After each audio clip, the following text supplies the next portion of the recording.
Tá começando mais um podcast 3Ps, o podcast que vai ajudar você a escalar sua empresa de vendas online para 6 dígitos por mês de forma gradativa, consistente e lucrativa. Eu sou o Gabriel. E eu sou o Cadu Eds. E hoje nós vamos falar sobre uma oportunidade, pessoal. Nós estamos no episódio 8 e dando uma sequência no episódio que a gente fez anteriormente sobre retrospectiva, a gente falou um pouco também sobre metas e planejamentos anuais. Hoje, de fato, a gente vai ensinar como que você faz o planejamento anual da sua empresa, beleza? Então, vamos lá. Antes de rapidinho a gente puxar o assunto, não esqueça de se inscrever no canal, né? Compartilhar com os amigos, mandar para quem você acha que deve assistir esse podcast aqui, porque eu acho que ele é muito bom para esse momento do ano mesmo, né? Se você ainda não fez o seu planejamento, ou se você já fez mesmo, rever para poder ver se você está ali baseado naquilo que a gente fala, né? Já que você gosta de acompanhar os nossos conteúdos, acho muito interessante você consumir e compartilhar com o seu pessoal. Mandando beleza? Aquele grupinho do WhatsApp, naquele grupo aí. do Telegram, no grupo do Facebook também. Isso aí. Então vamos lá. De cara, acho que a primeira pergunta é a seguinte: como que de fato a gente enxerga um planejamento de uma empresa anualmente, né? O que é você planejar anualmente a sua empresa? Show de bola. Eu acho que isso depende um pouco mais de contexto, né, da gente poder pegar e olhar e entender geralmente como que funciona. E para isso, né, eu olho base de como grandes empresas fazem, né, tudo em conteúdo sobre gestão, sobre financeiro, etc. Porque geralmente quando a gente pega e faz um planejamento anual, geralmente o que a gente olha, né? Duas principais coisas na minha opinião. Primeiro, financeiro, para a gente entender as despesas e as projeções de receita, né? Porque as despesas, a maioria das vezes você sabe que você vai ter elas mesmo, e a projeção de receita, se tudo der certo, vai acontecer aqueles números ali. Sim. E outra coisa é o planejamento das ações, que projetos, né? Mês tal a gente vai começar o projeto tal, né? No dia tal a gente vai fazer tal coisa. Tentar projetar a maioria das vezes, né? O máximo de ações, né? De projetos que você vai pegar e vai ter ali ao longo do ano. Coisas que você vai começar, coisas que você vai parar, coisas que você vai mudar, coisas que você vai lançar. Então esses dois principais planejamentos, né? Financeiro e de ações, né? De iniciativas, de metas, de projetos. Eu acho que juntos eles pegam ali e formam ali o planejamento, né? Estratégico, planejamento anual que a gente pega da operação. E esse planejamento a gente pode dividir ele de algumas maneiras, né? Porque geralmente quando a gente pega e olha um ano, é muito tempo, né? Um ano, 12 meses, 365 dias, não sei lá quantas horas. A galera fica falando que não lembra ainda que comeu um café da manhã. Exatamente, é muito tempo. E realmente também até para o próprio planejamento é muito tempo. Então, para isso que existem aí as próprias divisões que a gente já conhece no dia a dia, que são bimestres, né? Na escola, Isso. Como é que a escola é dividida? Bimestre. Primeiro bimestre, também. segundo bimestre, terceiro bimestre, né? Tinha isso, trimestre, como você pegou e falou. Então, se a gente olhar bimestre, são 6 no ano. Se a gente olhar trimestre, são 4. Semestre, são 2. Então, geralmente, a gente usa, né, os bimestres, trimestres ou semestres para poder dividir ali as ações, o tempo de que vai acontecer cada coisa. Porque, geralmente, o que acontece? Você tem que... na medida do possível, né, querer que o seu planejamento seja mais próximo da realidade possível. E para isso você tem que realmente colocar metas e planejamentos próximos da realidade. Não faz sentido, né, lógico, alguém que pegou e está faturando 0, colocar que daqui a um ano ela vai faturar 1 milhão. Por mais que seja possível, né, não é uma coisa prática, não é uma coisa comum. Pode acontecer. De maneira nenhuma, pode acontecer. Mas o planejamento onde ele pega e brilha de verdade é quando você consegue ali ter uma taxa de acerto de 80%, 90%, 70%, né? Acima de 50% do que vai acontecer. Isso você pode olhar como, por exemplo, um planejamento pessoal. Muita gente tem o hábito de controlar as finanças pessoais, né? Vamos dizer que a pessoa ganha R$2.000. Ela tem um planejamento normal que ela sabe do mês dela que ela vai gastar R$1.200 por mês. Se nada novo, extraordinário acontecer, ela vai gastar ali aquela média.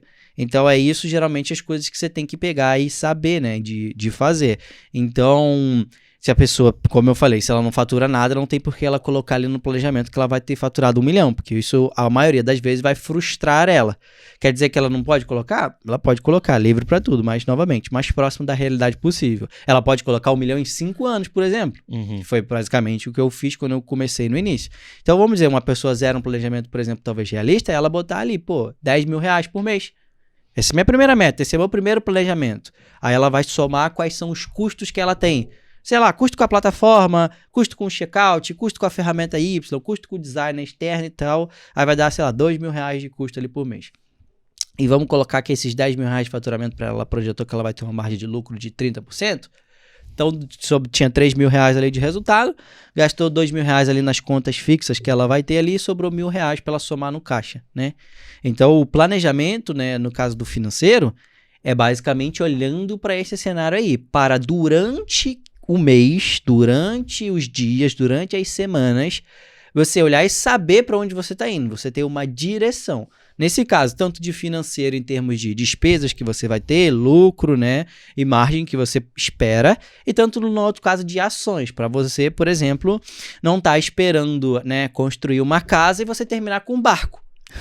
Que é, por exemplo, o cara ele quer começar, ele quer ter uma operação de dropshipping, por exemplo, e aí ele só pega e estuda durante o ano conteúdo de afiliado. No final, o que ele vai ter, né? Não tem como você querer construir uma operação de dropshipping estudando conteúdo de afiliado. Exatamente isso. É para você poder, as ações, né, ter o foco e mostrar para você a direção. E é novamente, um cara que está começando, vamos dizer que ele se dividiu em trimestre. Primeiro trimestre, qual é o foco dele? 3 meses, única e exclusivamente aprendendo a minerar produto, né? E fazer as coisas do produto da melhor maneira possível.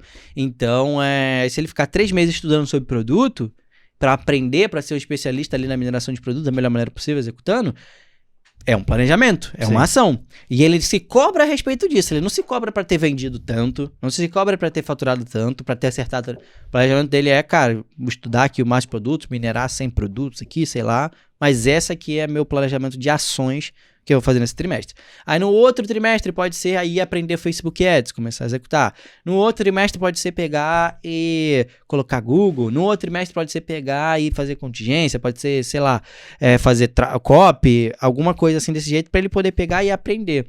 Novamente a gente volta a uma coisa que a gente falou lá atrás, que é muita coisa para o iniciante muitas vezes pegar e aprender sozinho.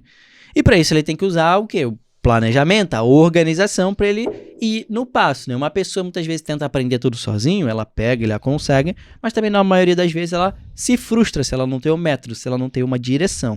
Então nada mais é do que o planejamento é desenhar o mapa, o caminho que você vai tomar para atingir o seu objetivo. Essa é a minha opinião, minha visão. 2 coisas muito legais que você falou aí foi... É muito importante você ter o planejamento para você não começar querendo construir um carro e terminar com um barco. Sim. Né? Isso é muito uma analogia excelente pro planejamento. E eu acredito também que uma forma de facilitar, eu acredito que até o aprendizado, é justamente esse planejamento de etapas, né? Porque a gente está sempre falando aqui que não adianta você querer fazer tudo no mesmo dia, que primeiramente você vai se frustrar, que talvez você não consiga, por ser muita coisa, e vai acabar desistindo por uma coisa que, tipo, é muito fácil, é só fazer um checklistzinho. Exatamente, né? Se a gente olhar novamente, né, as pessoas podem não achar que é a melhor ou pior instituição que existe, etc, né? Não acho que a escola é um modelo de exemplar para ser seguido em muitas coisas em relação ao que ela passa, mas não dá para tirar o mérito dela que ela é organizado. Se você pensar no seu processo de alfabetização, no seu processo de aprender matemática, primeiro você aprendeu a somar, depois você aprendeu a subtrair, depois você aprendeu a multiplicar, depois você aprendeu a dividir, depois você aprendeu a fazer equação, e aí os negócios foram ficando mais complexos. Então, é o que a gente está falando aqui, que eu falei do planejamento das ações, né? Às vezes o cara ele não sabe nem pegar e minerar um produto, entender o que é um bom produto, e ele já quer estar faturando 100 mil, né? Fazendo todas as coisas. Isso causa o quê? Frustração. Falha, acha que o mercado é isso, que o mercado é aquilo, etc, né? A maioria das vezes a expectativa é maior do que a realidade e a realidade é as ações que ele tá fazendo para chegar lá. Ele sabe que, para ele ter resultado, ele precisa saber muito bem sobre produto, saber muito bem sobre copy, saber muito bem sobre tráfego, né? Saber muito bem sobre a loja ali, atendimento ao cliente, tudo isso. E aí ele olha assim, o tanto de coisa que ele tem para aprender e para fazer. E ele olha o tanto de tempo limitado dele. Qual é a única maneira dele conseguir concluir isso? É sendo organizado, planejando o que ele vai fazer e executando. Né? Exatamente. O tempo não surge do chão, né? Ele não vai aprender só de olhar, só de assistir uma aula. Isso também é outro mal entendido de todo mundo, né? As pessoas acham muitas vezes que, sei lá, em 30 aulas de Facebook do Cadu eu vou aprender a ser especialista do Facebook igual o Cadu. Não, Não vai. Você vai poder sim ter uma base dos meus conceitos, da minha experiência, né, da minha visão, mas você vai ter que ir lá e praticar, executar para você poder ter ali a sua experiência sobre aquele conceito, né? Todo mundo já viu aquele meme da matemática no Facebook, que é a tabuada. Por exemplo, a tabuada de 9. Se você pegar ela de trás para frente, é exatamente escrito o que é. Que é tipo assim, tipo 9 vezes 9, 81. Aí se você pegar ali, né, você tem o...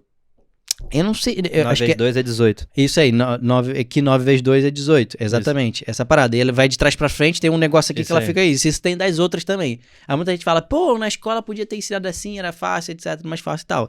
Mas aquilo ali é justamente a experiência da pessoa que levou ela àquela compreensão, àquela parada. Primeiro, ela teve que passar pela prova básica, igual nós todos, de pegar e decorar ali. Isso aí. E a mesma coisa vai acontecer com a pessoa com a questão do Facebook Ads. Primeiro você vai aprender onde clica os botões, como é que sobe, etc. E depois você vai ter toda a sua experiência de ver os números rodar, né? Não dá pra você pegar e ser experiente no Facebook igual o Cadu, simplesmente assistindo as aulas. Tem que executar, tem que trilhar o caminho, né? Não dá pra você descobrir os atalhos se você não passar pelo caminho principal, né? Sim, exatamente. Isso aí é basicamente um atalho. Exatamente. Né? Muito bom. Agora, eu acho que talvez as pessoas elas negligenciam um pouco esse planejamento, agora falando financeiro, né? Esse planejamento financeiro da empresa. E aí a gente pode falar de dois lados da moeda, né? As pessoas que ainda nem faturaram, né? Estão com a expectativa muito alta, achando que vão daqui a 2 meses faturar 100 mil, Sim. né? E a galera que já tá faturando ali, mas tá com a expectativa de aumentar o resultado. Sim. Né? Como é que a gente faz esse tipo de planejamento pensando anualmente, né? O que você acredita sobre isso? Bom, pra galera que tá do zero, igual a gente pegou e falou, né? Colocar mais próximo da realidade dela possível. Então, o que é mais comum, mais prático, né? Do 0 a 10 ou ali a pessoa botar do 0 a 100, né? De cara. Mais prático do 0 a 10. E aí ela pode colocar do 0 a 10 e aí no longo do dia a dia, ao longo da semana, do mês, ela vai ter ações práticas para ajudar ela a chegar do 0 a 10. Mas uma outra pessoa que já tá pegando e também tendo resultado, vamos dizer que seja 30. Que ela já tá fazendo 30 por mês. Ela vai pegar e colocar ali também uma outra coisa que seja factível. Do 30 já dá para ir pro 100? Dá. Assim como já dá para ir do 0 do 100 também. Novamente, o que a gente quer pegar aqui não é os casos incomuns. Quero pegar a média. Isso. Porque o meu grande objetivo é ter o método consistente e suficiente para se todo mundo realizar a média, eles vão ter um resultado médio. Que não é ruim. Porque a média foi o que fez a gente passar na escola, foi o que fez o mundo, a gente tá cheio de pessoas que estão na média. E aí, qual que são as pessoas que pegam e se destacam nisso? São as pessoas geralmente da média que estão fazendo a média por mais tempo, que estão fazendo alguma coisa melhor. Então, até você pegar e tá fazendo alguma coisa melhor, é muito mais fácil, muito melhor você tá ali na média e depois você ir, né? Não ser uma pessoa abaixo da média ou já de cara ali acima da média. Então, para ele ter ações médias, né? Comportamentos médios que vão jogar ele ali naquela média. Então, por exemplo, de 30 para 50 é muito mais factível, muito mais real. Então, ela vai tomar ações para poder pegar e fazer isso. Isso é muito interessante porque, por exemplo, eu estava conversando isso hoje de manhã com os alunos, com os nossos membros da Fraternidade Scala. Eu estava perguntando para eles como é que foram as vendas em janeiro. Porque muita gente, e eu mesmo pego e falo, né, que janeiro é um dos melhores meses do ano, né, que ele vende muito, que ele tem muita conversão e tal, e eu, antes de chegar janeiro, eu sempre perguntei pra eles, preparei eles, falei, cara, se prepara pra janeiro vai ser bom, vai acontecer isso, vai acontecer aquilo outro e tudo. E aí eu perguntei pra eles, né, a gente tá chegando aqui, a gente tá gravando aqui na reta final de janeiro, perguntei, e aí gente, como é que foi janeiro, foi legal, não foi legal? E aí muita gente falou, pô, foi mais ou menos, eu tava com uma expectativa que ia ser assim, no final foi assado, mas ainda foi bom. A resposta da maioria foi essa, foi mais ou menos e etc. E não aí, foi o que eles estavam esperando. Não foi o que eles estavam esperando.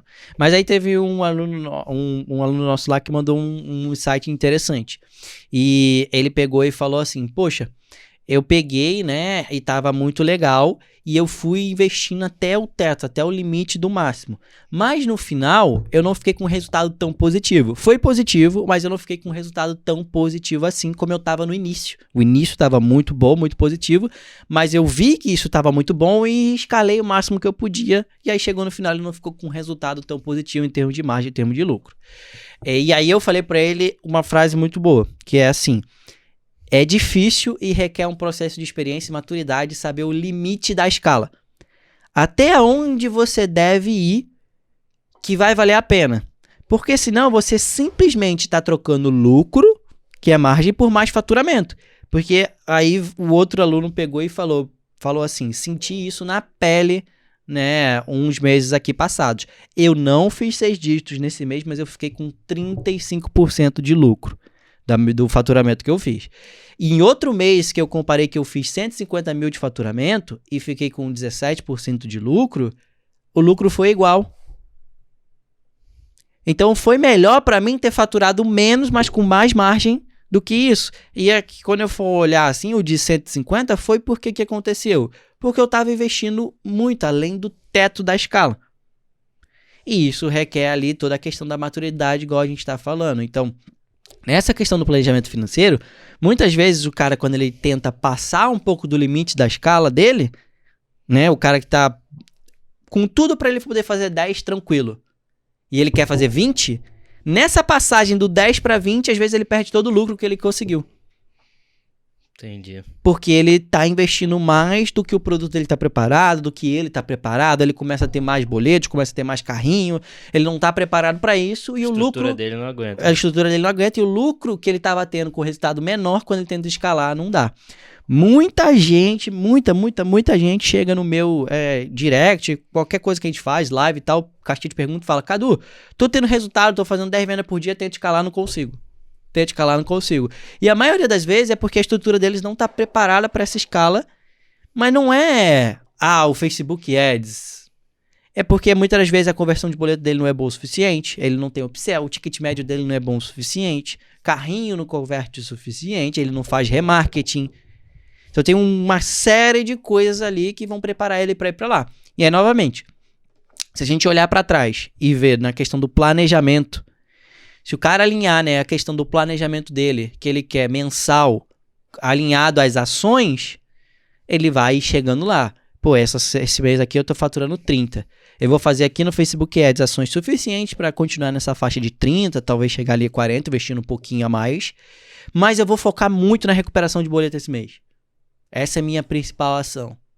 Aí no próximo mês ele viu que, caramba, eu mantive o 30, mas porque eu converti muito mais boleto, meu lucro aumentou em 10%. E agora eu posso investir mais em tráfego para o meu valor de faturamento aumentar para 50%, para 50 mil. E aí ele vai pegando, se organizando e fazendo essas coisas. Lógico que quando a gente fala de um iniciante, ele não tem nem noção do que vai acontecer no espectro dele anual. Tudo bem. Mensal e trimestral, pô. É isso que eu ia falar agora. Acho que não precisa começar com o anual, né? É muito melhor recomendar pra galera que tá começando agora, vislumbrando isso, 2 meses à frente, 3 meses à frente, né? Do que 12 meses. Acho que 12 meses mesmo, só se a pessoa já tiver faturado por 12 meses. Ela tem que ter histórico, né? Pra você poder fazer uma coisa relacionada a 12 meses, às vezes nem só um histórico de 1 ano é suficiente. Histórico de 2 anos é ali o mais recomendado, para você poder ter uma noção. Porque nesse momento você já vai ter, na minha experiência, perdido os vislumbres do faturamento, de grandes números, etc. Você já vai estar mais ligado e fala, mano, foda-se o faturamento aqui, perdoa a palavra pra galera, mas o que interessa é o lucro, mano. Se eu faturar 50 e lucrar 40 é melhor do que eu faturar 100. Por exemplo, né? Lógico que eu dei um exemplo muito coisa, mas é isso. Na prática, na matemática faz. Então essa pessoa, ela para de ficar olhando, né, a própria questão do faturamento, ela olha o que ela faturou e tal, e ela vai e fala assim, beleza, qual é o faturamento médio que eu preciso manter, que eu quero manter? Tanto, vamos dizer que seja 100 mil, esse faturamento médio. Beleza, já faturei 7 dígitos no mês, etc, só tive dor de cabeça e a margem não valeu a pena. Eu quero faturar aqui 100 mil no mês, aqui, show de bola. Qual margem de lucro eu quero aqui? 30%. Essa margem de lucro é real? Eu tenho como de fato fazer ela funcionar? Ela não é uma devaneio da minha cabeça? É real? Pelos meus números, pelos meus dados, eu consigo fazer ela acontecer? Pô, consigo. Beleza. Quais são os custos que eu preciso para poder manter isso aqui? Eu vou precisar da ferramenta tal, vou precisar da outra ferramenta tal, vou ter o funcionário tal, vou ter o freelancer tal, e aí vai dar esse aqui valor de custo. E aí ela vai colocar no papel, na planilha. Planilha é a ferramenta perfeita para isso, né? Em termos de planejamento financeiro. Vai colocar ali na planilha e ela vai falar, beleza, isso aí. Aí meu ticket médio é tanto, eu vou pegar e vou investir tanto por mês, vou fazer tantas vendas, esse aqui é o meu coisa. E aí, o que acontece quando ela faz isso? Ao longo do mês, ela vai ter ações para chegar naquele número. E aí eu expliquei isso para as pessoas lá na Fraternidade Scala que eu estava falando. Hoje em dia, né, eu praticamente não chego nesse teto do limite da escala, porque para mim não preciso disso. Eu preciso simplesmente ter o valor, o volume que eu quero, e fazer ações para chegar naquele volume ali com margem boa, que é a margem que eu quero. Se chegando nessa margem, nesse volume, eu perceber que eu ainda tenho um valor para ir mais, sem diminuir a margem que eu quero, sem diminuir o resultado que eu quero, beleza, aí eu posso pegar e ir além. Mas a maioria das vezes, a gente não força nenhum tipo de escala mais. Porque justamente perder a margem, né, perder o lucro não faz sentido, né, nessa questão. E como que você descobre isso? Para onde que você olha?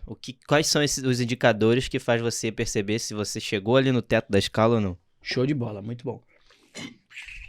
Esses indicadores é a própria questão do faturamento em relação à margem de lucro e investimento. Então, vamos lá. A um investimento de R$100, eu estou faturando R$500 e estou tendo R$200 de lucro. Beleza. Uhum.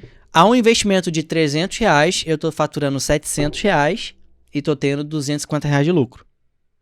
Já percebeu a diferença na proporção? Sim. Estou faturando mais, estou gastando mais, estou lucrando mais em valores absolutos, mas em porcentagens, meu lucro está menor do que ele estava antes.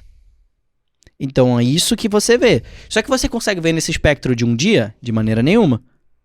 Mas você consegue ver se você está acompanhando todo dia os números e vendo a projeção, a progressão desses números. Entendi. E aí você vai acompanhando a relação de investimento, faturamento e margem de lucro. O quanto, né, delas ali estão saudáveis para você ou não. E a maioria das vezes o que acontece com muitas pessoas que não estão preparadas para a escala é que quando elas tentam escalar, o faturamento até aumenta, mas a margem de lucro cai. E aí não vale mais a pena. Entendi. E se o cara também não tem o costume de catalogar os números dele, aí ele tá no sal, né? Tá no sal.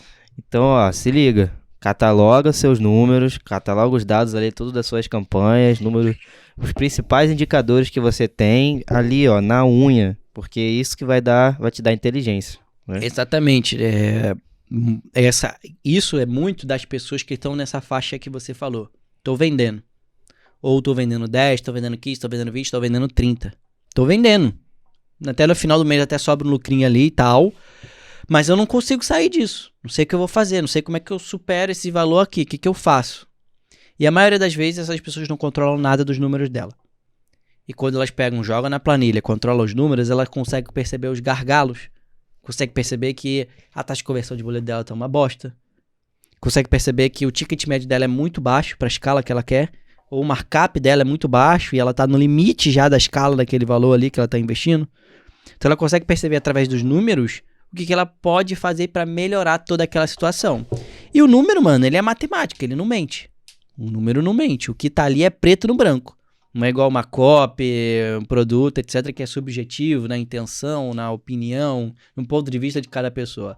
O número, ele não mente. Se a pessoa está faturando R$30 mil no mês e ela colocou na planilha e ela tem 10% de margem de lucro, nunca que ela vai fazer 100 mil. Não tem como. Aí, a outra própria questão que o número não mente, e o número mostra para você como você precisa pegar e fazer as coisas, né? Por exemplo, um faturamento de R$100 mil. Para uma pessoa, por exemplo, com um ticket médio de R$100, chegar no faturamento de 100 mil, ela tem que fazer 1.000 vendas, né? 100 vezes 1.000 vai dar R$100 mil. Mas se esse ticket médio for R$300, ela já precisa fazer 333 vendas. Já são menos vendas, menos esforço. Porém, um ticket médio de R$100, geralmente a pessoa precisa investir ali, digamos que 20 a 40, R$30 por venda. Vamos colocar assim, R$30 por venda. Mas num ticket médio de R$300, a pessoa precisa investir R$100 por venda. Então são menos vendas, mas é mais investimento que a pessoa precisa fazer. E aí, novamente, o que é isso aqui que a gente está fazendo? Planejamento. Eu tenho os R$100 por venda para investir, para eu ter essa vantagem de precisar fazer menos vendas por mês? Não tenho. Só tem que como começar mesmo fazendo venda com produto de R$100. Beleza? Mas você precisa vender o produto de R$100 para sempre? Não. Posso vender e chegar em determinado momento e vender o produto de R$300. Então é esse o pensamento estratégico de pensar sobre a empresa, sobre o que você está fazendo, sobre para onde você vai, que você faz no planejamento. Começar a testar produtos de ticket mais alto, testar produtos de ticket mais baixo, fazer upsell para aumentar o ticket, vender kit para aumentar o ticket médio, para aumentar minha margem de lucro, para eu poder investir mais. Porque uma coisa é clara, tá? Quem pode investir mais em termos de tem mais margem para poder pagar por uma venda, essa pessoa vai poder escalar mais. Então, novamente, dificilmente uma pessoa que pode pagar apenas 20, 30 reais por venda vai fazer 1 milhão. Pode acontecer? Claro que pode acontecer. Tudo pode pegar a acontecer. Estou dizendo aqui que é dificilmente, não é aí a prática comum. É muito mais fácil uma pessoa que pode gastar 100 reais para fazer uma venda chegar ali no faturamento de 7 dígitos, porque ela pode investir muito mais no tráfego e esse tráfego vai escalar mais. Então, quanto mais você quer investir, quanto mais você quer escalar, mais caro vai ser o seu custo por venda. E aí é onde muita gente se perde, que às vezes elas já estão no limite da escala, fazendo poucas vendas e eles querem escalar. Porque qual que é o lance da escala, né? Vamos lá. Tô vendendo ali novamente o produto de 100 reais. Posso pagar numa venda até 40 reais. Estou fazendo uma venda a 15 reais. Eu tenho uma boa gordura aí, né? Uhum. E aí eu dobrei meu investimento. Meu CPA aumentou 5 reais, por exemplo. Tô pagando agora 20 reais por venda e tenho 40 reais ali de margem. Ainda tenho espaço, né? Dobrei meu investimento novamente. Agora estou pagando 30 reais por venda. Mas eu tenho ali até 40 que eu posso pegar e pagar. Dobrei meu investimento novamente e agora estou pagando 45 por venda. 45 por venda. Nesse momento eu tenho uma escolha. Eu posso aceitar diminuir a minha margem pelo volume. Beleza. Eu posso aceitar voltar atrás, ou eu posso olhar o que eu posso melhorar ali, meu boleto, meu ticket médio, né, frete expresso, etc., que eu posso ganhar mais um pouquinho de margem para recuperar esses 5 reais aí que passou da coisa ali. Esse é um cenário ótimo para a escala, que é o quê? Estou vendendo em baixo volume, mas estou muito lucrativo. Só que na maioria das vezes o que acontece é, estou vendendo em baixo volume e estou no limite do meu lucro. Que é o cara, por exemplo, ele pode gastar até 40 reais por venda, ele está fazendo uma venda a 35 reais. Em baixa escala. E ele tenta escalar e não dá, porque, novamente, quando você escala, o CPA vai ficar mais caro. É natural. Vai acontecer, porque você está gastando mais no leilão, você está aparecendo para mais pessoas qualificadas. Isso vai acontecer sempre, sempre. E aí você tem que melhorar alguma coisa. Na sua conversão, em alguma coisa, em algum lugar, para você poder compensar essa margem que você está perdendo quando você está escalando, né? Então, se ele está nesse nível aí, interessante ele, de fato, investir ali um pouco mais no funil dele de conversão, né? Focar olhar, converter mais boleto. Ler os números, né? Novamente, o planejamento é baseado nos números, né? Então, ele vai olhar os números que estão acontecendo e vai falar onde eu posso mexer aqui para melhorar. Entendi. Show de bola. Agora voltando um pouco atrás, como é que foi para você no começo da Amaral? No começo da Amaral Media, você já fazia o seu planejamento financeiro? Já imaginava o quanto você queria faturar nos seus 12 meses ali e tudo mais? Como é que foi? Novamente, como a gente deu exemplo aqui para as pessoas iniciantes, no começo da Amaral Media não era anual. Era mensal, trimestral ali. A gente, esse mês aqui, essa é a nossa meta, é isso que a gente quer alcançar. E vamos fazer essas ações aqui para poder chegar nesse objetivo. Não era anual, por mais de experiência, por mais de tudo, até porque quando eu comecei a Amaral Media eu sabia executar as coisas, mas não tinha experiência de gestão de empresas. Então, não era anual. E vou te falar que realmente, de fato, tá 100% anual esse ano, né? Que a gente fez bem legal, fez o das ações, né? Você participou muito nessa questão das ações. E eu fiz com a Suzana a questão do financeiro. Com cenários, né? Cenário excelente, cenário médio, cenário mínimo possível. Então, esse ano é o que a gente está bem feito no 100% anual. Em 2021 e 2020 até, a gente executou novamente, os planejamentos, mas era mais questão trimestral Sim. e até bimestral. A gente começou com o trimestral em 2020 e em 2021 a gente migrou para bimestral, porque a gente viu que para o nosso modelo fazia mais sentido. Mas esse ano, sim, que de fato a gente tá 100% no anual. Aí pode ter muita gente vindo aqui e falar, pô, nossa, mas você está falando da questão do planejamento, etc., mas só agora que você está usando o anual e tudo? E não tem problema nenhum nisso, eu pegar e saber e falar. É uma ferramenta que sempre me ajudou, a gente sempre fez, mas a gente nunca chegou a, de fato, pegar e executar o anual inteiro. E a gente também não tá falando aqui que você tem que pegar e executar o anual inteiro. Exatamente. A gente falou pra você começar como? Mensal, trimestral, bimestral, que fosse ali o caso. E com essa experiência de executar o fácil mais simples, você pode pegar e executar um anual, porque não é fácil parar e sentar ali por dias, semanas, e de fato pensar como vai ser tudo, né? Porque é muita coisa, né? Igual você já falou assim, pô, tem gente que fala, não sei nem o que eu vou comer amanhã, como é que eu vou pensar que eu vou fazer na empresa, os negócios e tal, né? Mas eu posso te falar que se você não sabe, né, o que você quer fazer, com a sua meta de produção, o que você quer alcançar, dificilmente vai chegar lá, né? No final do ano passado, né, eu meio que defini como uma meta minha mesmo que a gente conseguisse iniciar o ano de 2022 já com no mínimo ali 6 meses à frente de produção já planejada, mapeada mesmo, né? A gente trabalha com uma ferramenta de tarefas, então a gente cria ali cards para cada uma das tarefas, conteúdo que sai, então basicamente são 6 meses de tudo criado ali já, para poder a galera só executar. E foi bem difícil, na verdade, planejar ali mesmo que a gente já tinha... E claro que também só foi possível por conta do ano anterior. Do ano anterior. Porque a gente teve todo o histórico de tudo que a gente já produziu e principalmente as melhorias e implementações que a gente havia feito, né? Exatamente. Para 2022 a gente não investiu em implementações, e sim em fazer aquilo que estava funcionando pelo maior período de tempo possível. Sim. Né? Manter a quantidade ali. E foi bem complicado e, na verdade, mesmo planejando ali, nem tudo tá saindo exatamente como tem planejado. E novamente, como a gente falou ali no próprio início, né? O objetivo é você chegar mais próximo do planejamento possível. Mas alcançar ele 100% é só pra... É muito difícil alcançar ele 100%. Mas se chegar nos 60% como mínimo, né? 80% como ideal do planejamento, tá fantástico, porque... você de fato conseguiu realizar bastante coisa. E entender também que os imprevistos eles vão acontecer ao longo do caminho e tá tudo bem. Isso aí. Agora eu acho que eu queria falar um pouco, já que a gente puxou um pouco desse assunto aqui pro nosso planejamento, alguns dos pontos basicamente de passos ali, de etapas, que a galera poderia começar para fazer o planejamento deles. Show. Ou até mesmo revisar se ela chegou a fazer essa parte do planejamento não, né? Porque, novamente, a gente tá falando aqui com 2 grupos de pessoas, né? A galera que tá começando ali e quem já tá funcionando, né? Então, nós temos aqui alguns pontos, eu vou começar a puxar eles aqui pra gente comentar um pouco em cima e também falar um pouco sobre como a gente fez e planejou também pro nosso desse ano, né? Sim. O primeiro que nós temos aqui é o de definir metas.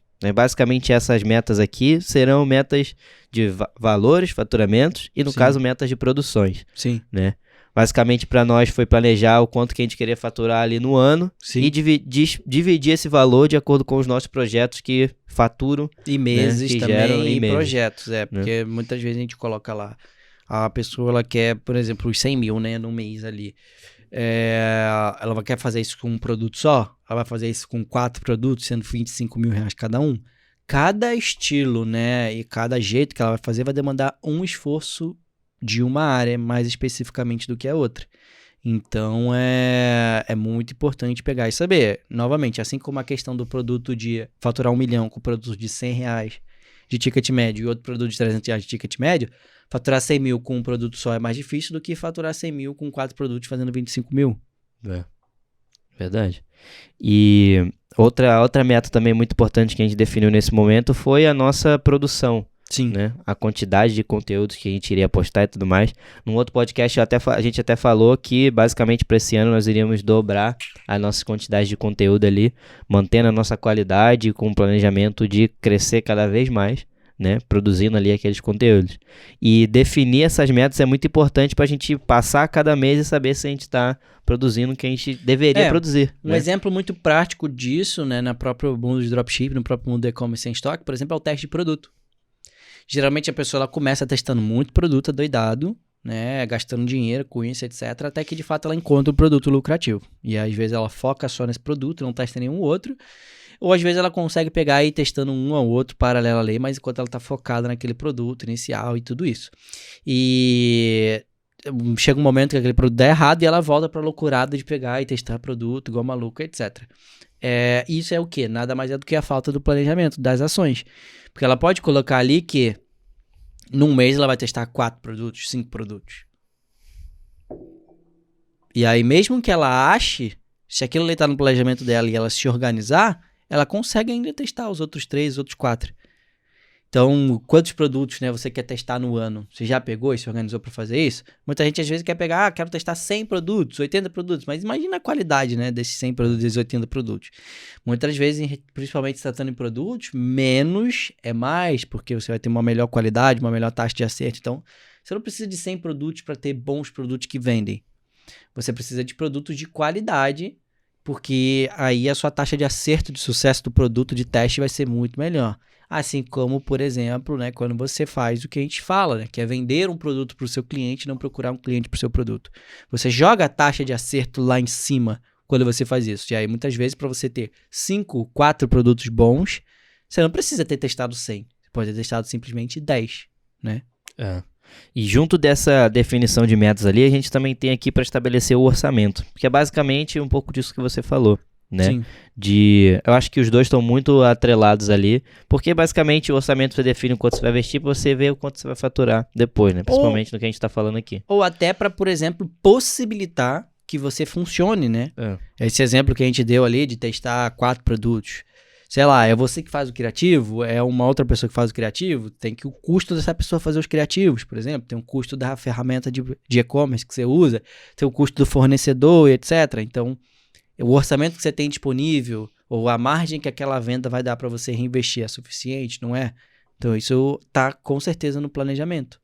Show. E depois que a gente ter definido nossas metas ali também, a gente definiu basicamente o quanto que a gente investiria nos nossos projetos, né? E principalmente também na nossa distribuição, Sim. Né? Que a gente produz bastante conteúdo. Depois de ter feito isso, nós temos aqui o Explore o Calendário. Eu gosto muito dessa porque basicamente eu passo o dia inteiro mexendo com o gerenciador nosso ali de tarefas e tô sempre olhando datas e movendo conteúdos para lá, conteúdos para cá e tudo mais. E eu acho que aqui também é um dos principais gargalos que vai de encontro com ali o gerenciamento da tarefa, criando o checklist de etapas e tudo que a gente vai fazer. Sim. Porque basicamente, quando a gente conseguiu ali fazer o planejamento desses 6 meses que eu fiz, eu, por exemplo, consigo jogar um lançamento nosso, por exemplo, vai acontecer em julho, já planejar o que a gente vai fazer de tarefas para lá. Então, Sim. a galera antecipou o que tinha que antecipar das demandas, a gente já consegue começar hoje, já tá pensando naquilo que vai acontecer lá. Pode ser que a gente mude? Pode ser que a gente mude, mas a gente já consegue correr na frente e se antecipar no que conseguir, né? Um exemplo disso também que a pessoa pode usar é para teste de produto, novamente, que a gente falou. Isso aí. Vamos lá, né? Quero testar 4 produtos por mês, 1 por semana, são 52 produtos por ano. Essas campanhas desse teste desse produto vão subir quando? Toda segunda-feira? Beleza? Para ela subir toda segunda-feira, até sexta da semana anterior, por exemplo, idealmente as coisas têm que estar prontas. Então tem que fazer a página, tem que fazer a pesquisa, tem que fazer o criativo, tem que fazer isso, tem que fazer aquilo. E a pessoa consegue, nesse momento aqui, eu não tô precisando de produto, etc, mas eu tô testando. Eu tô com um dia mais tranquilo e calma, vou adiantar o produto que eu vou testar lá em dezembro. Pode mudar, mas já tá lá, né? Isso aí. E dentro dessa parte de explorar o calendário também, a gente tem as datas comemorativas. Sim. Né? Que é muito importante já se preparar para poder fazer tipos de ações para ela, né? Principalmente com produtos que vendem mais em determinadas épocas do que outras. Exatamente. Por exemplo, né, na esteira do produto da pessoa, se ela pode botar um produto de Natal para começar a rodar em novembro, na esteira de teste dela, ela pode botar um produto, por exemplo, tem um produto que sempre vende muito no verão, que é um matadorzinho de mosquito, né? Um negocinho que você coloca assim e ele pega e fica matando os mosquitos. Ele só vende no verão. Ou também tem um outro que é um ar-condicionadozinho portátil, assim. Também outro produto que só vende no verão. Pode botar ele lá na sua esteira para sempre testar entre janeiro e março, por exemplo. Exatamente. Então, tudo isso é possível pela questão do planejamento. E uma outra coisa que você falou, que você não chegou a falar, mas tá diretamente ligada a essas datas, né? É questão de você fazer umas promoções usando essas datas.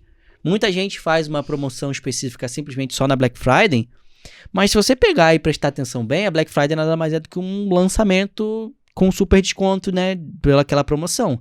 Mas, cara, você pode fazer isso basicamente todo mês. Um mês é saldão de ano novo, em janeiro. Fevereiro é promoção de carnaval. Março é ressaca de carnaval, né? Abril é Páscoa. Maio, mães, né? Junho, aniversário do dono. Julho, aniversário da dona. É só olhar para o comércio varejista aí de Exatamente. fora. Né? Eles estão sempre fazendo algum tipo de promoção de determinadas datas e tudo mais. Algum tipo de lançamento com algum tipo de desconto, etc. E a gente pode usar isso a nosso favor. E as pessoas estão acostumadas com isso. Exatamente. Elas esperam por isso, né? Muitas vezes vai ter gente que vai comprar pelo valor cheio e tal, mas vai ter outra gente que vai estar esperando essa super oferta. Assim como as pessoas esperam pela Black Friday. O lance é você entender isso e conseguir até antecipar essa demanda para você não ter esse grande pico de vendas apenas só na Black Friday, sabe? Isso mesmo. Então, muito importante prestar atenção nisso, que eu acho que daqui muita gente está deixando dinheiro na mesa. É uma excelente estratégia de caixa rápido.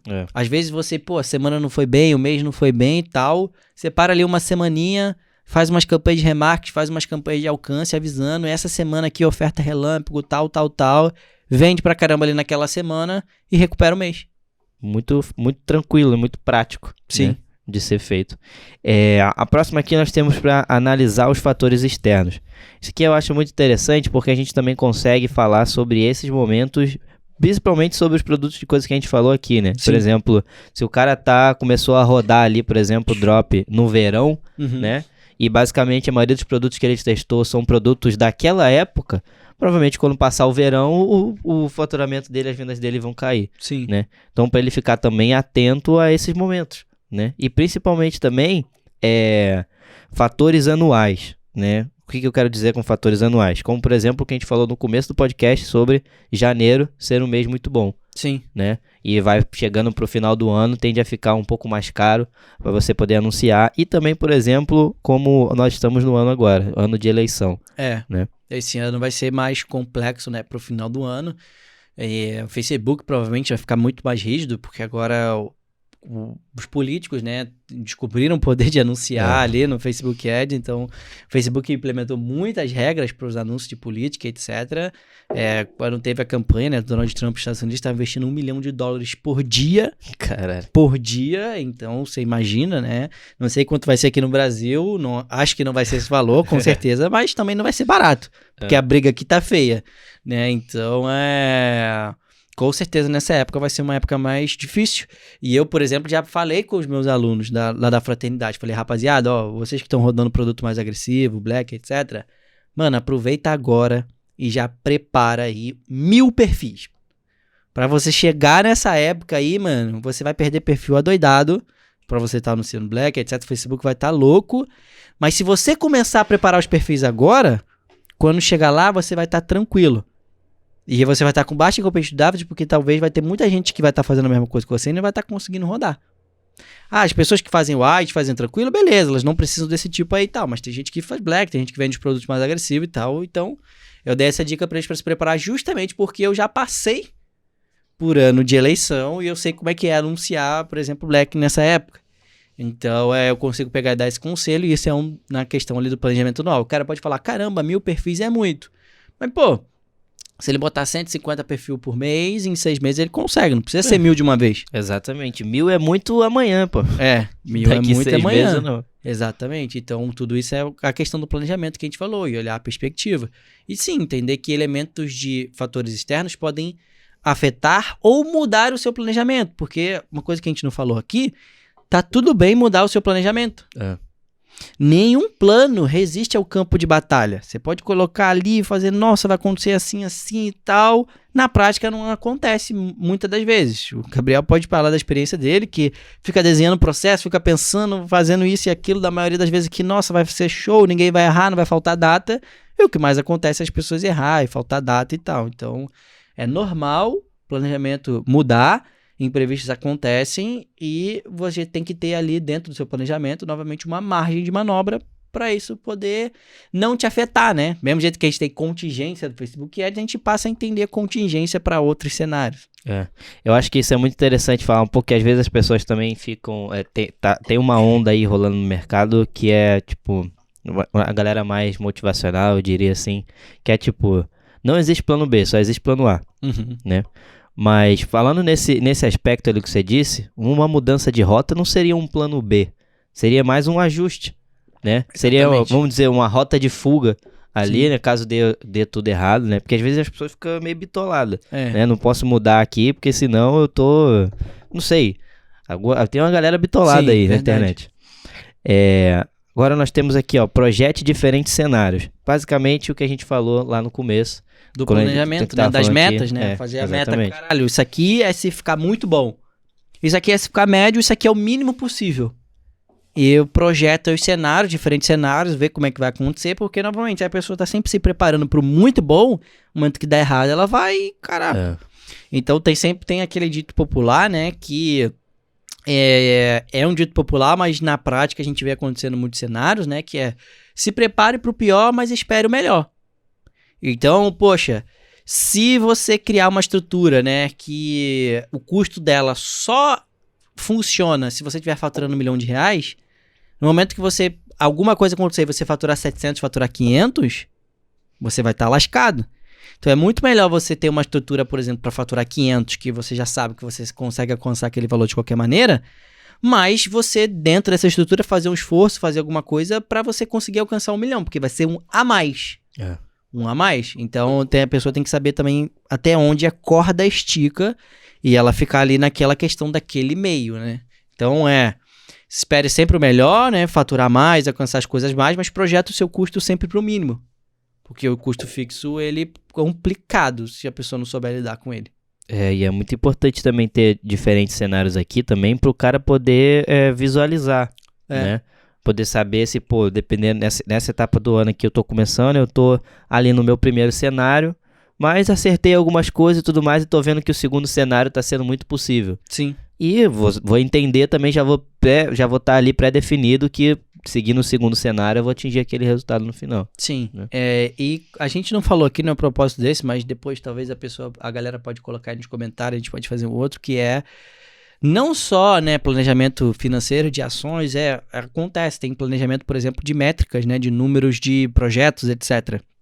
Então, muita gente, e a gente tem isso dentro do Scala, né, de a pessoa planejar o cenário do que ela espera que aquele teste dê. Quais os números? Se tudo de melhor acontecer, se tudo de pior, etc. Quais os números aqui que eu coloco aqui? E aí tem uma planilha lá show de bola, que ela preenchendo os números certo, projeto, resultado dela, faturamento, lucro e tal. E muita gente não faz isso. Até os alunos, e quem não é aluno, então não faz nem ideia. E aí acontece que eles estão rodando a campanha, acontece alguma coisa ou não acontece alguma coisa, eles pegam e falam, Cadu, tô fazendo a campanha assim, tá com esse número, o que eu faço? O que é isso, né? Falta de entender qual é o objetivo final, de como que termina, ou o que acontece no meio daquilo que ela tá fazendo. Ali. O que ele tá esperando, qual é o objetivo dele com isso, né? E eu sempre falo, geralmente, para as pessoas, eu falo, cara, se você rodou a campanha e você não sabe nem qual é o seu objetivo, como é que você espera ter resultado em alguma coisa? Idealmente, minimamente, você tem que esperar a sua meta aqui na sua campanha, que é, sei lá, fazer 5 vendas com R$40. Porque se você já tem isso claro, se chegou no final e não alcançou isso, você já sabe que não tá bom. Pode estar médio, mas bom não tá. Aí, a partir do médio ou do ruim, você vê se você quer continuar, se quer parar, etc. Mas muitas vezes o cara nem tem. Um aluno novo agora do Scala pegou e colocou isso. Falei pra ele rodar uma campanha de teste de 7 dias e tal. Ele botou R$80 de orçamento. Show de bola. No 5º dia tinha feito só uma venda, né? E ele ganhava R$25 por venda. Lembrando que isso aqui são valores em dólares, né? Então por isso que os valores são bem baixinhos no internacional nosso. E aí ele tava perguntando o que ele tinha que fazer. E eu falei pra ele, muito simples. Falei, primeiro você tem que esperar a campanha chegar até o final, pra você saber o que vai acontecer. E aí chegou até o final, você tem que olhar qual era o seu objetivo, né? Pra a campanha ficar lucrativa, que seria, sei lá, fazer 10 vendas. Vai ficar com R$8 ali, $8 ali de custo por venda. E aí, se isso fosse a margem dele, tava bom. Se não chegou nisso, não tem nem pergunta se deve continuar ou não. Tem que parar. Abandonou o produto, aprendeu com um teste, catalogou os números, deixa guardado e vai pro próximo. Se chegou perto disso, você pode ponderar se alguma coisa, se eu mudar, pode melhorar, não pode, etc. Mas, cara, se ficou muito longe disso, que provavelmente é o cenário que vai acontecer com ele, que é ele ter gastado ali os $80 e ter feito simplesmente uma venda, e é o custo por venda ficar $80 e ele só ter ganhado $25, não faz sentido ele chegar e fazer essa pergunta. Mas justamente isso acontece por quê? Porque a galera só simplesmente se preocupa em executar e muitas vezes não planeja, não pensa sobre o que eles estão executando. E quando chega no meio do caminho, ele não sabe para onde ir. Chega no meio do caminho, ele não sabe para onde ir, né? É igual entrar no Uber e falar pra ele, mano, me leva ali. Ali aonde? Não, ali, vamos lá. Vai andando aí, vai andando aí. É o que a pessoa pega e faz com o Facebook quando ela faz isso, porque ela nem sabe o que vai... Ela nem sabe quando vai acontecer, quando ela chegar lá. Nem sabe se ela chegou lá ou quando as coisas acontecerem, né? Ela nem sabe se chegou lá. Nem sabe se chegou lá, porque ela basicamente não dá. Então, quando a gente pega e define um objetivo para a própria questão das campanhas ou para isso aqui, é a meta que a gente coloca no Waze, é o destino que a gente coloca no Uber. E às vezes o Uber, quando tá trânsito, ele dá um desvio do caminho, que é aquilo que você falou, cara, é um ajuste de rota. Isso. Por essa rota aqui, pelo que a gente tá vendo aqui, vai ser melhor do que por aqui. Porque aqui tá engarrafado, aqui não dá mais pra ir, etc. É a mesma coisa, né? Exatamente. Muito top. Seguindo, nós temos elabore um plano de contingência. Eu acho que você já falou um pouco sobre isso, né? Principalmente o exemplo da eleição, né? Mas isso aqui também da rota é o que a gente tava falando, né? É o próprio plano de contingência ali, pra você se preparar pra se der merda. Né? Tipo, se o produto que você tá vendendo parar de vender, o que você vai fazer? Você vai testar outro, você vai ficar desesperado, você vai tentar testar ele mudando a cor, etc. E muita gente acha que o plano de contingência é só para Facebook Ads e tal, porque é onde é mais comum pegar e usar. Mas esse nome é usado em negócios à torta e à direita, tudo quanto é lugar, porque é uma fala, né, uma metodologia usada em qualquer negócio, porque todo negócio tem que ter um plano de contingência para se aquilo ali acontecer, qual é que é? Sei lá, você tem um designer, ou designer que presta serviço para você. Se ele não quiser mais prestar serviço, o que você vai fazer? Qual é a sua contingência? Se a plataforma de e-commerce que você usa sair do ar, o que você vai fazer? Qual é a sua contingência? Para onde você vai mudar? Se o gateway de pagamento tal bloquear a sua conta, o que você vai fazer? Para onde você vai mudar? Tudo isso é plano de contingência. Sim. E acho muito importante a galera se ligar nisso, porque muita gente só vai a esmo, né? Só vai? Só vai. E quando der o primeiro problema, vem perguntando, Cadu, o que eu faço? Exatamente, acontece bastante. Mas eu entendo, porque todo mundo, né, pega e tá começando. Muitas vezes eles não têm perspectiva disso, né? Isso aqui tá naquele campo que a gente já falou aqui do podcast uma vez, naquele campo da pessoa não sabe que não sabe. Só que agora que elas ouviram e viram nesse nosso podcast aqui, que elas vão mandar pros amigos, etc., elas passaram a saber que não sabe. E aí, mano... Se você sabe que não sabe, já não é mais desculpa pra você poder reclamar quando aquilo ali aconteceu, porque você poderia ter ido buscar informação antes e evitar daquele problema, né? O meu padrasto, o Rangel, sim, ele falava uma coisa muito interessante, que é basicamente isso aqui, um pouco do plano de contingência, né? Às vezes tinha que trocar o gás lá na época da casa que a gente morava, mais novo. E aí ele sempre falava um negócio. Ele sempre tinha 3 gás, 3 botijão. E aí ele sempre falava, quem tem 2, quem tem 3 tem 2, quem tem 2 tem 1 e quem tem 1 não tem nenhum. Exatamente. É nada mais do que o plano de contingência. Exatamente. Muito show. Agora o próximo ponto aqui nós temos invista em inovação. Eu acho que isso daqui é muito bom e eu acho que eu tenho uma tendência a ficar sempre tentando inovar basicamente as coisas que eu faço, né? Eu acho que isso é uma coisa até natural minha. Às vezes eu tenho que até me frear um pouco para não ter que toda vez ficar melhorando, aprimorando, inovando e tudo mais. Sim. Mas também principalmente ficar atento. Sim. Né? Atento às inovações, às melhorias, às atualizações das coisas, né? E principalmente também a formas de agilizar o processo. Sim. Né? Que eu acho que, bom, basicamente eu tô sempre olhando para isso, formas de a gente conseguir agilizar ali, acelerar uma produção, acelerar uma etapa do processo, que isso por consequência acelera a produção e otimiza o resultado. Com certeza. Essa questão aí da inovação também é muito legal, que às vezes isso acontece muito, por exemplo, com o cara que está há mais de 1 ano ou 2 anos no mercado. Ele fala, Cadu, pô, em 2020 faturei 1 milhão, 2 milhões, etc. E agora não estou conseguindo mais acertar nenhum produto. O que aconteceu? Mudou isso, mudou aquilo, etc. Qual que é o problema que esse cara geralmente tem? Não inovou. Não inovou, não, seja na maneira dele construir o produto, seja na maneira dele fazer o Facebook Ads, seja na maneira dele escolher produto, não sei, mas geralmente isso é a falta da inovação. Então, lógico, a gente pode pegar e fazer o planejamento, pensar e projetar isso e aquilo, etc., mas a própria inovação pode estar introduzida no nosso planejamento, né? De que maneira? Na maneira de análise, né? Debriefing de resultados, né? A gente fez isso, aconteceu isso, esses números aqui querem dizer o que pra gente? E a partir desses números, qual é o nosso plano de ação? Vamos fazer isso, vamos fazer aquilo outro. Então, acho que a análise ali, debrief de resultados, leitura dos números, né? Fechou o mês, a pessoa pegar e olhar e analisar o mês. Pô, onde é que eu gastei mais dinheiro? Onde que eu perdi dinheiro? Onde que eu ganhei dinheiro? Próximo mês a gente vai investir mais aqui, vai diminuir aqui, vai fazer esse outro teste diferente. Isso é, na minha opinião, um pouco, né, do processo de inovação. E acho que também vai...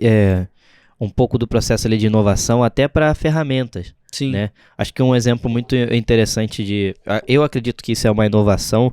Uma vez você deu o exemplo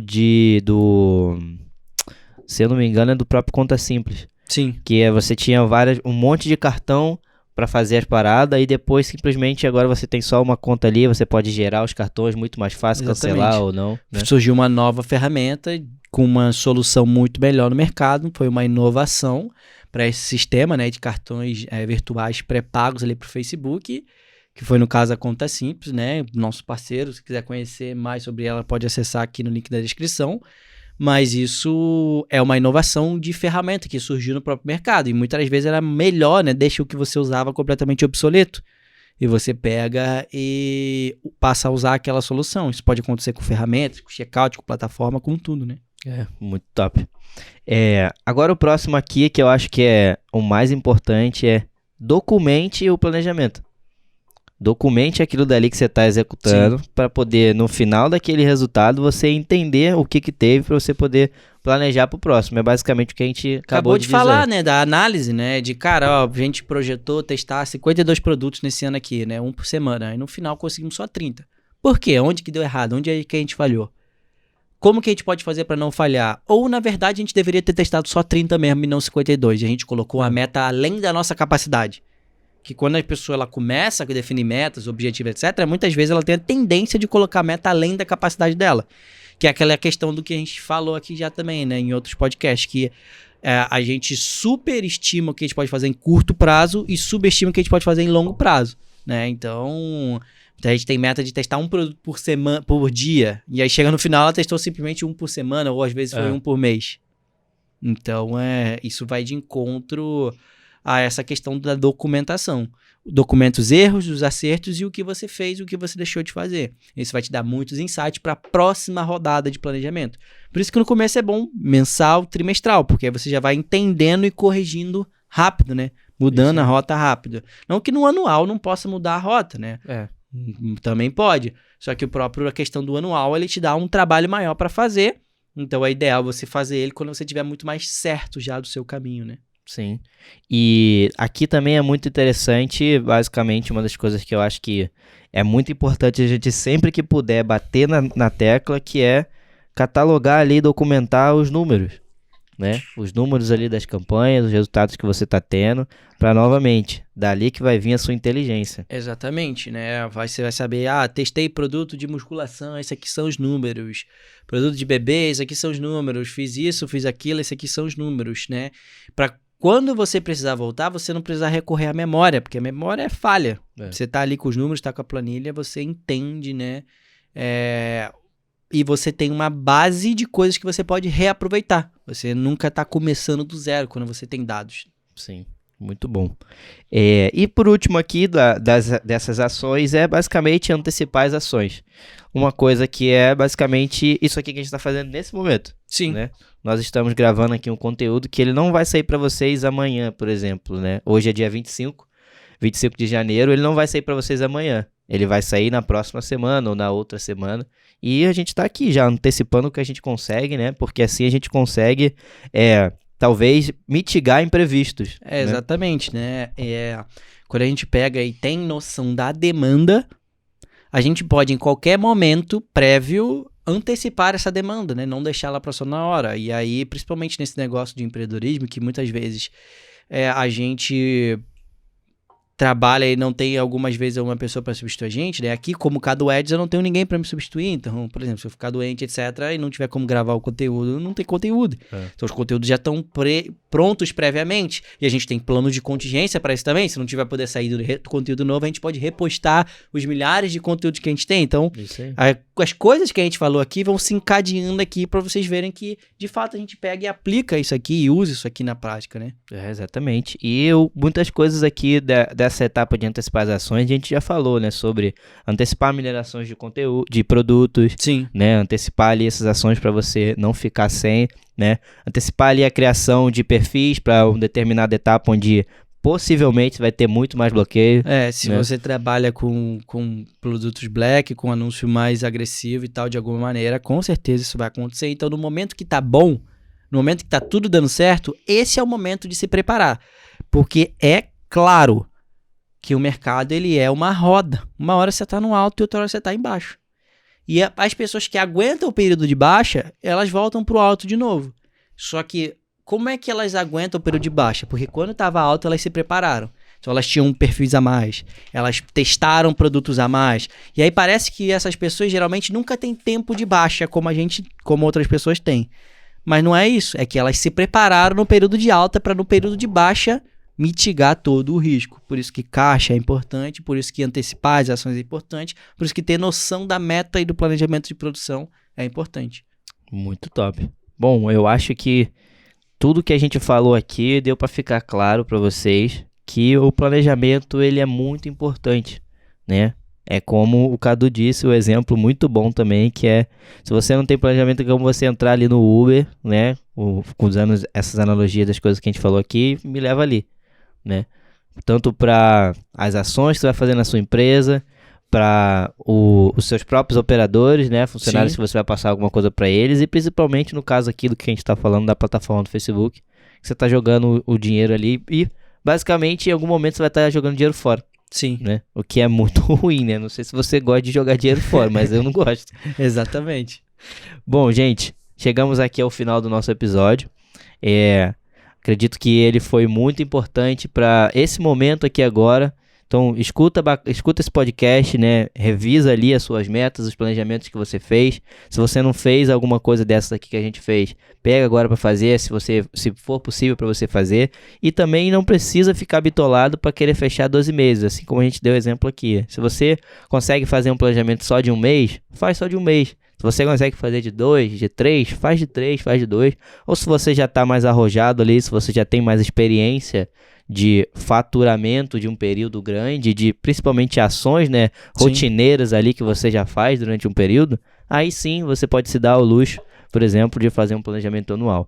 No exemplo que a gente acabou de dar aqui com o Cadu, basicamente esse foi o primeiro ano que a gente está fazendo um planejamento anual mais robusto, né? Exatamente. Então, Cadu, pergunta da semana. Pergunta da semana, né? O que você vai planejar para realizar esse ano? Sensacional. Então, ó, já comenta aí, tá? Porque vai ser muito bacana poder entender com vocês o que vocês vão estar planejando. E também, no podcast de retrospectiva de 2022, a gente pode falar um pouco sobre as coisas que nós realizamos e quem sabe também as coisas que vocês realizaram, que vocês deixaram aqui na descrição. Beleza, gente? Não se esqueça de se inscrever no canal, ativar o sininho para receber as notificações. Aqui embaixo a gente vai deixar vários links de algumas plataformas que nós estamos aqui parceiros. Links com desconto, links promocionais para vocês poderem conferir, vale muito a pena. E também os links para você se cadastrar para receber e ser avisado por e-mail toda vez que um novo podcast sair. Fechou, gente? Muito obrigado e até o próximo. Valeu! Valeu, Cadu.